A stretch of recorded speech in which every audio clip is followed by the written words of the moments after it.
তাক শিকলিয়ে বান্ধি থৈছে, তাক বিষ এখিনি আনি ভাতৰ লগত দি দিলে, বন্ধা জেগাতে মৰি থাকিলে, পিছফালে নি পুতি থৈ দিলে। মই আজি বাহাদুৰি মাৰি ক'ব পাৰোঁ, মই মোৰ মাক এটা ঘৰ বনাই দিছোঁ থাকিবলৈ, লাগিলে বাঁহৰে হওক। তই তোৰ মা বাপেৰৰ কাৰণে কি কৰিলি হে? তোৰ মা বাপেৰকতো তই কিমান বেয়া বেয়া গালি দিয় হা? তোৰ বাপেৰহঁতক তহঁতি ভিতৰত সোমোৱাই সোমোৱাই মাৰ। তহঁতৰ নিচিনা হাজাৰটা ল'ৰা জন্ম দিও তহঁতৰ মাহঁতে কি সুখ পালে? যেতিয়া নেকি এই বুঢ়া বুঢ়ী বয়সতো লোকৰ ঘৰত মুনি মাৰিবলৈ পঠিয়াও, এই বয়সত তহঁতি তোৰ মা বাপেৰক বহুৱাই সুখত খুৱাব লাগিছিলে, তেতিয়াহে এটা ভাল ল'ৰা বুলি পৰিচয় দিব পাৰিলিহেঁতেন। ওলোটাই বাপেৰক মাৰ। যিটো ল'ৰাই নিজৰ বাপেকক মাৰে সেই ল'ৰাটো কেনেকুৱা হ'ব লাগিব?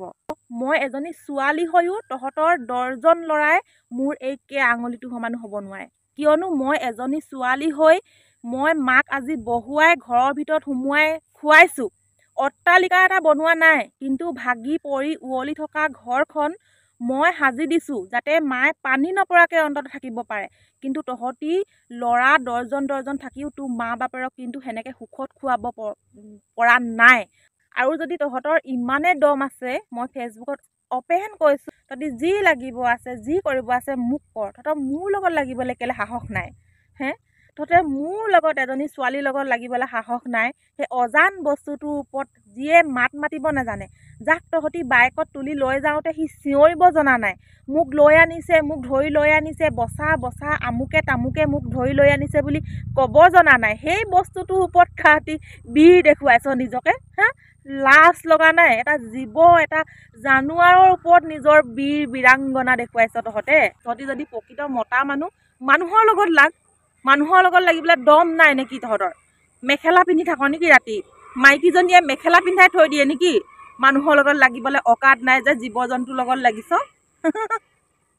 একো নাই, মই মনক বিচাৰি নাপালেও একো নাই, কিন্তু এটা কথা শুনি থ, যিখিনি তহঁতি মোক কষ্ট দিছ, মোক কষ্ট দিয়াখিনি মই নকওঁৱে বাৰু, মোৰ লগত তহঁতৰ দুশ্মনী আছিলে, সেইটো কাৰণে যাতে মোৰ দুখখিনি তহঁতি চাব বিচাৰিছিলি, সেইটো কাৰণে মোক কষ্ট দিলি মনক লুকুৱাই পেলাই।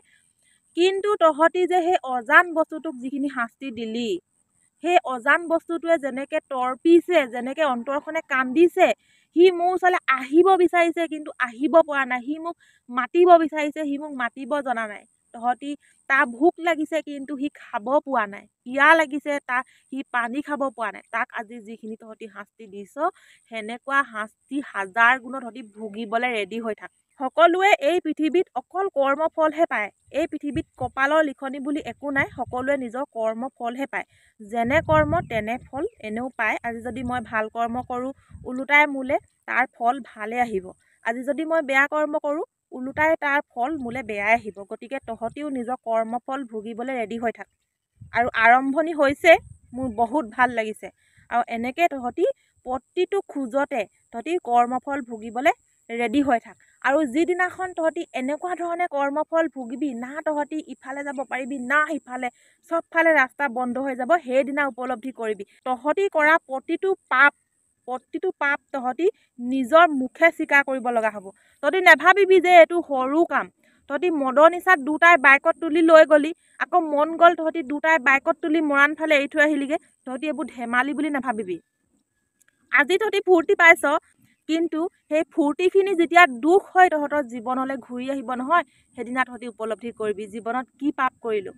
আৰু এতিয়া ক'ম, ইমানখিনি কথা গম পায়ো মই কিয় মনক ঘূৰাই অনা নাছিলোঁ। CID জনে মোক জনোৱা বেছি দিন হোৱা নাই বাৰু, এনেকৈ তেনেকৈ আমুকে তামুকে লৈ আনিলে, এনেকৈ থৈ দিছে।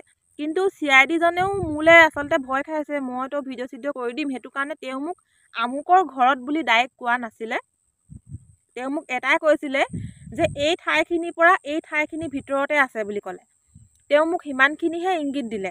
ডাইৰেক্ট আমুকৰ ঘৰত বুলি কোৱা হ'লেহে মই ডাইৰেক্ট গৈ সেই মানুহ ঘৰৰ পৰা লৈ আনিব পাৰোঁ। আৰু তেনেকৈ ক'লে মানে মই এতিয়া লোকৰ ঘৰলৈ কেনেকৈ যাওঁ? আৰু মই সোধাৰ লগে লগেতো নাই বুলিয়ে ক'ব লুকুৱাই থোৱা বস্তু। আৰু সন্দেহ হ'লে মানে তাহাঁতি মনক মাৰি পেলাব মানে। কাৰণ তাক শিকলিয়ে বান্ধি থৈছে, তাক বিষ এখিনি আনি ভাতৰ লগত দি দিলে, বন্ধা জেগাতে মৰি থাকিলে, পিছফালে নি পুতি থৈ দিলে, কোনে দেখিব? সেইটো কাৰণেহে তাহাঁতি অকল মাৰিমকৈ এম লৈ আছিলে হেনো। CID জনে কৈছে মাৰি পেলাম, ধৰা পৰিলেই মাৰি পেলাম। সেইটো কাৰণে মনক যাতে মাৰি নেপেলায়, মনক যাতে জীয়াই ৰাখে, আৰু সেইটো কাৰণে মই তাক বিচাৰিবলৈ এৰি দিলোঁ। চাগে ভাবিছিলোঁ ইমানো বেয়া মানুহ নহয় চাগে, মানুহৰ চাগে মানৱীয়তা বুলি যেনে হ'লেও গুণ এটা আছে, ইমানো বেয়া মানুহ নহয়। আৰু চাগে তাহাঁতি এদিন নিজেই মেলি দিব, চাগে বেয়া লাগিব সেই বুলি ভাবিছিলোঁ। কিন্তু তাহাঁতি মেলি দিলেও দিলে, সেই ইমান দূৰ দূৰণিত গৈ মেলি দিলে, য'ৰ পৰা মনে নিজে অহাটো সম্ভৱ নহয়। য'লৈকে মোৰ ঘৰৰ পৰা সেইখিনি ঠাইলৈকে প্ৰায় 1 ঘণ্টাৰ ওপৰত লাগে।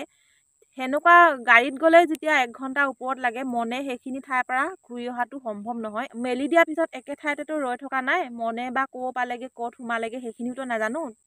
এটাই কথা, মনে যিখিনি কষ্ট পাইছে সেইখিনিতো কষ্ট ভুগিবই। আৰু ময়ো মানে ভগৱানক এটাই খাটিছোঁ, যাতে তাহাঁতি কৰা কৰ্মফল তাহাঁতি অতি সোনকালে ভোগে। মই মোৰ চকুৰ সন্মুখত যাতে তাহাঁতৰ কৰ্মফল দেখিবলৈ পাওঁ, তাহাঁতৰ তেজৰ চকু পানীখিনি যাতে মই সোনকালে দেখিবলৈ পাওঁ।